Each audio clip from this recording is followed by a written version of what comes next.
Hey, faction mates, Uncle Snussy here.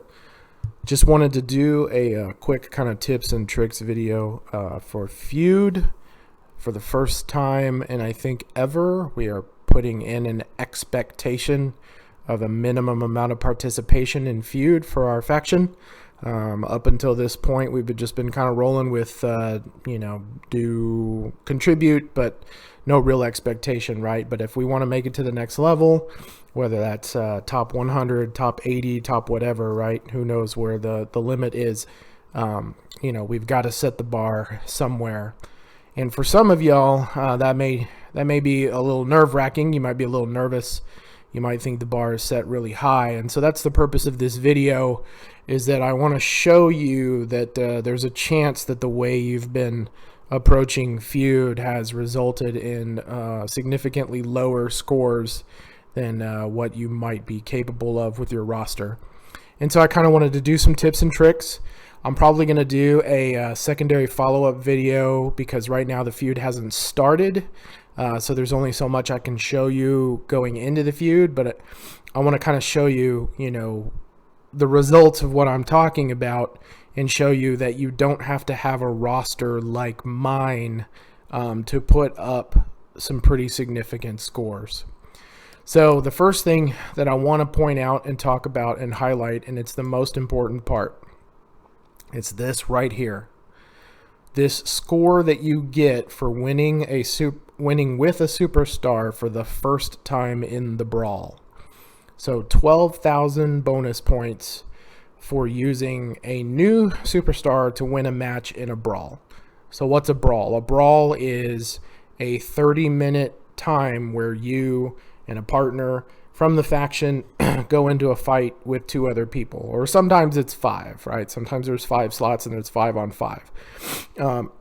But that's the brawl. So you have your opponent across from you, and you select them, and then you pick one of their wrestlers to fight, and then you pick one of your wrestlers. And if you win that match, and that's the first time you've used that wrestler in that brawl, you get 12,000 bonus points.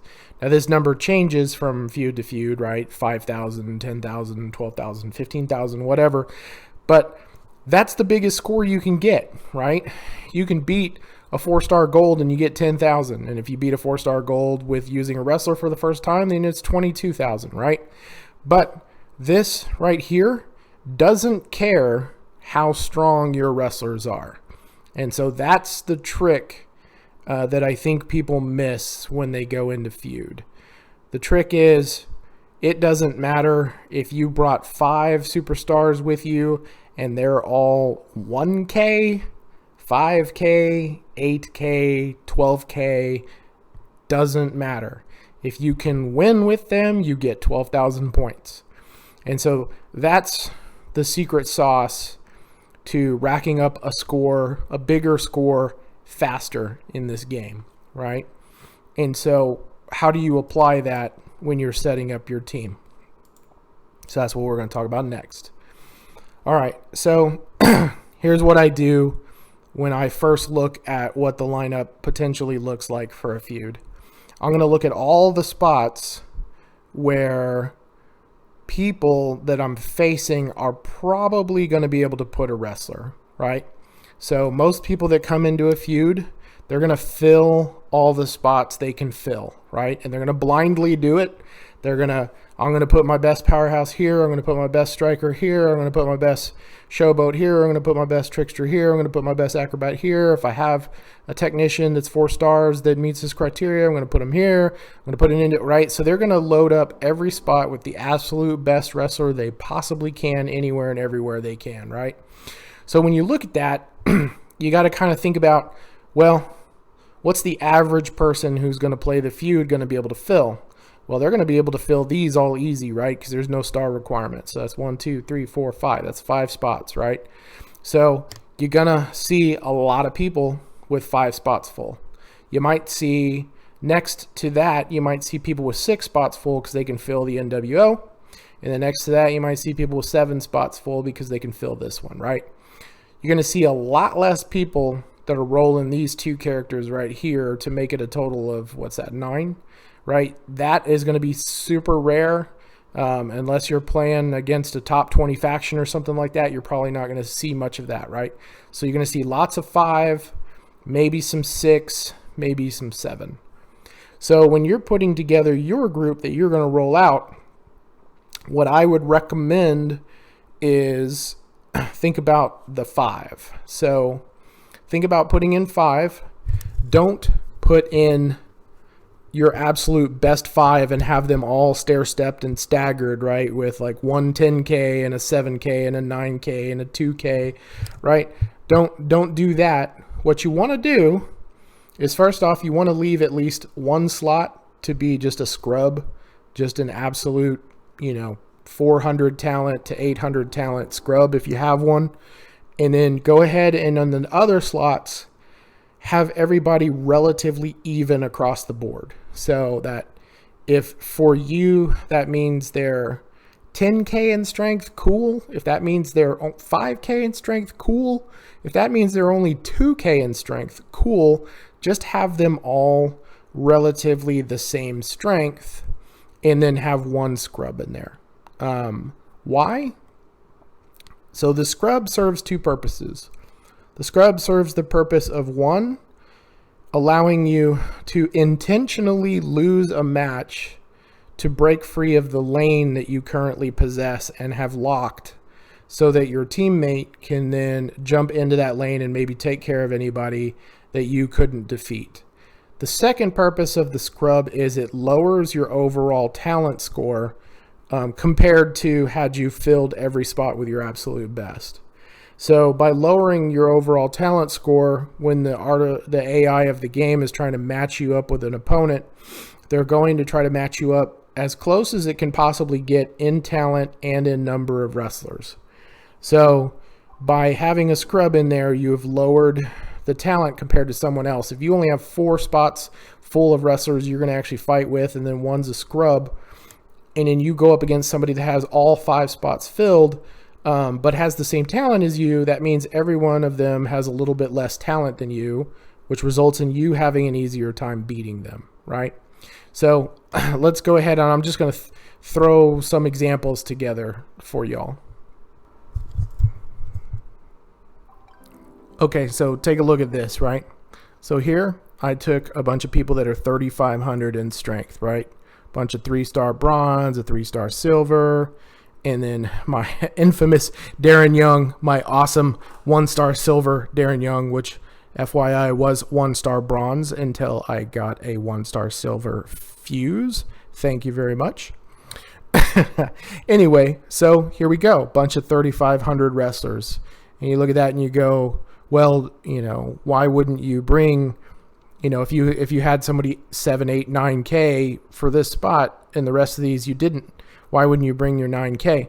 Well, that's the whole point. That's the point I'm trying to get across. The point I'm trying to get across is if you approach it like this, I can't guarantee you that your opponent is going to be easy wins for you everywhere and you're going to rack up a huge score. But I can tell you the odds are better.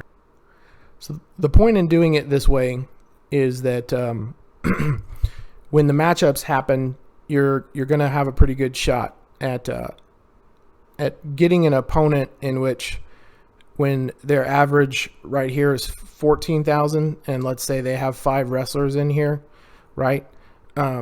Their average wrestler is probably going to be 3K maybe, right? So you're going to have a slight advantage in every situation.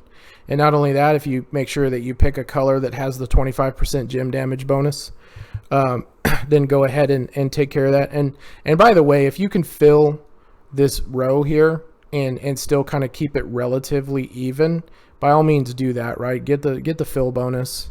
But the idea here is, have these people as even as possible. And so that's going to result, when you face an opponent, that's going to result in you having the opportunity to get several wins with several of your people that are going to be able to get that 12K bonus.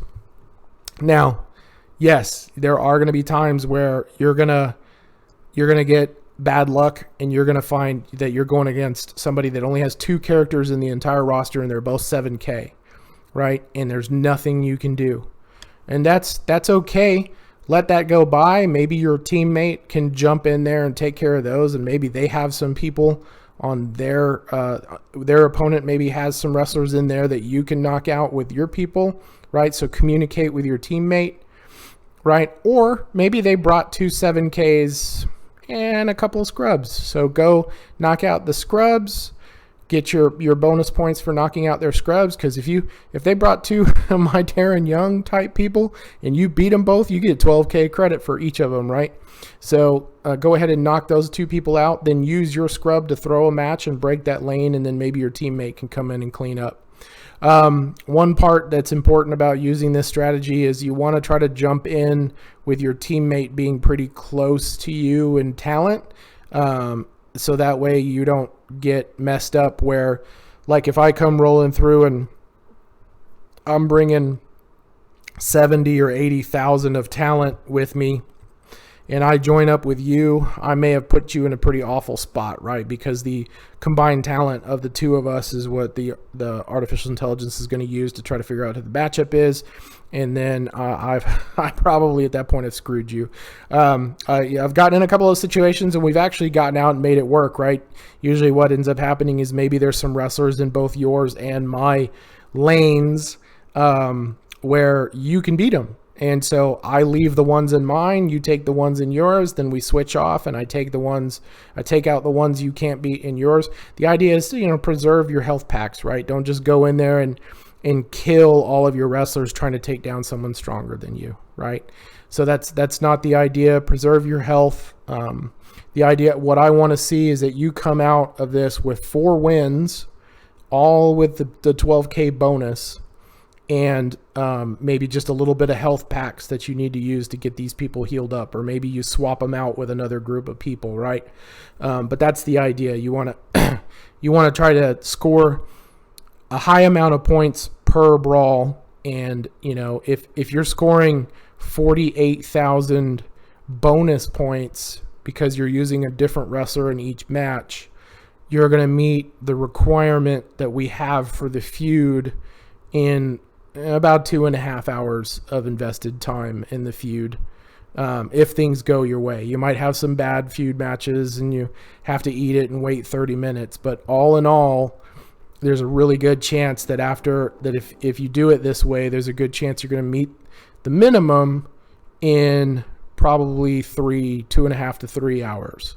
And I hope that you keep playing and you keep us scoring higher and higher and getting higher in tiers, but just know that that's a way to be meeting your minimum requirement probably as fast as you possibly can.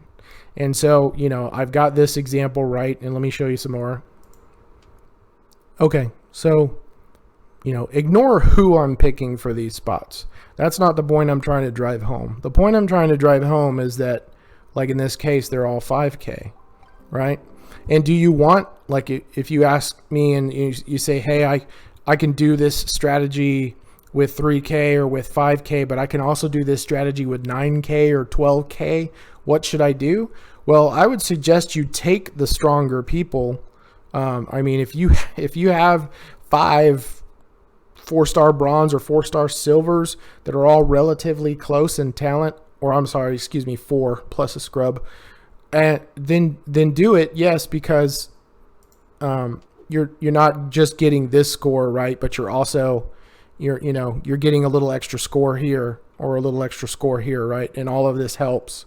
So if you brought 4 4-star bronzes and you beat up 5 3-star opponents, you're getting 1250 versus 250, right? So you might get some 4-star bronze in there, get a little extra bonus. You're probably beating up the 3 stars for the most part anyway, right? But if you got 4 4-star silvers, bring those so that you can, beat up on some 4-star bronze and 4-star silver, get some points, and the same thing goes with gold, right? I mean, if you have the strength to roll out 4 4-star gold and you can get the gold bonus and the new wrestler bonus, then, I mean, that's just gravy, right, for all of us. All right, and you can see me, all I'm doing here is I'm just climbing the ladder, right? I showed you a 3.5K team, I showed you a 5K team, I showed you a 7K team. Again, disregard who the people are that I'm rolling out here, and I'm just saying just focus on having a flat talent across the board minus your scrub, right? And if you can bring 2 scrubs, that's even better. It's gonna probably give you even easier matchups, right? So if you wanted to bring 3 people and 2 scrubs, by all means do so. You'll get easier opponents, get through it quicker. You're not going to get as many wins with new wrestlers that way, right? So your bonus may not be as good, or maybe you fill this NWO spot with another scrub, or you fill the NWO spot with another legit wrestler and then use one of these for the scrub. And also keep in mind, the scrub doesn't have to be an acrobat, right? It can be any of these spots. So if you wanted to bring 4, including the NWO, and then bring 2 scrubs and get your 4 wins with those people, then you have the 2 scrubs. That's great. You've probably given yourself easier opponents to beat. You also have 2 scrubs in which you can throw matches in just about any scenario to break your lane and allow your teammate to come in and clean up against any wrestlers you may not be able to defeat, right? So, be thinking about that. But again, the idea is minus your scrubs, you want flat talent. You want everybody to be really close in talent.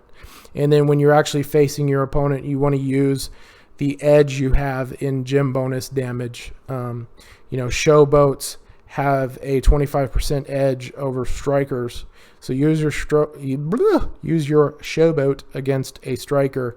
Use your powerhouse against a powerhouses they beat acrobats. Acrobats beat showboats.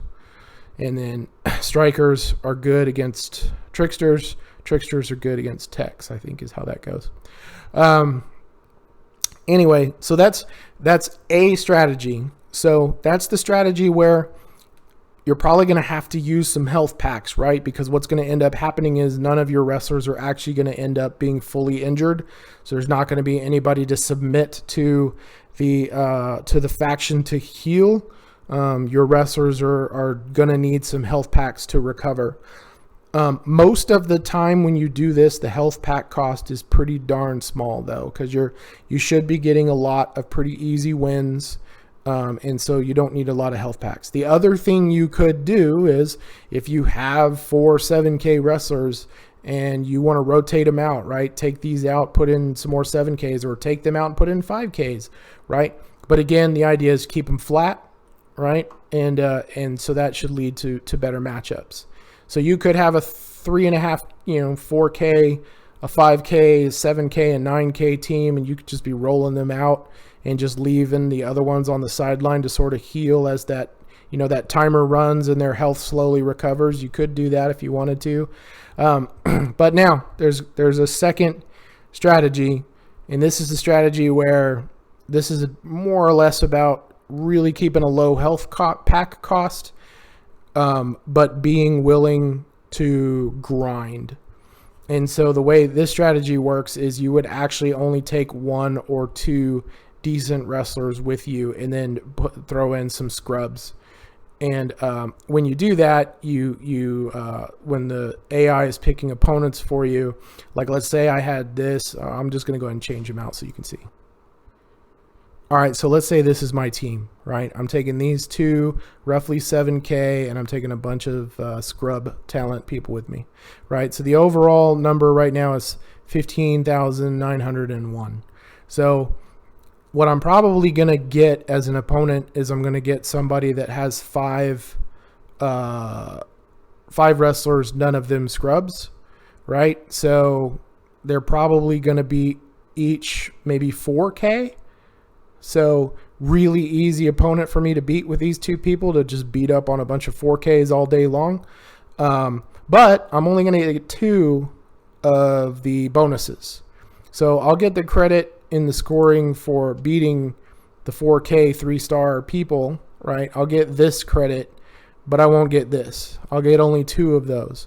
So that's a way, preserve some health, make the feud easier on yourself, but count on needing more time to hit your minimum goal. So, if you're going out this way, expect it to take maybe twice as long, maybe 6 hours or 7 hours to put up the same score you could have done in 2.5 or 3 using the other strategy.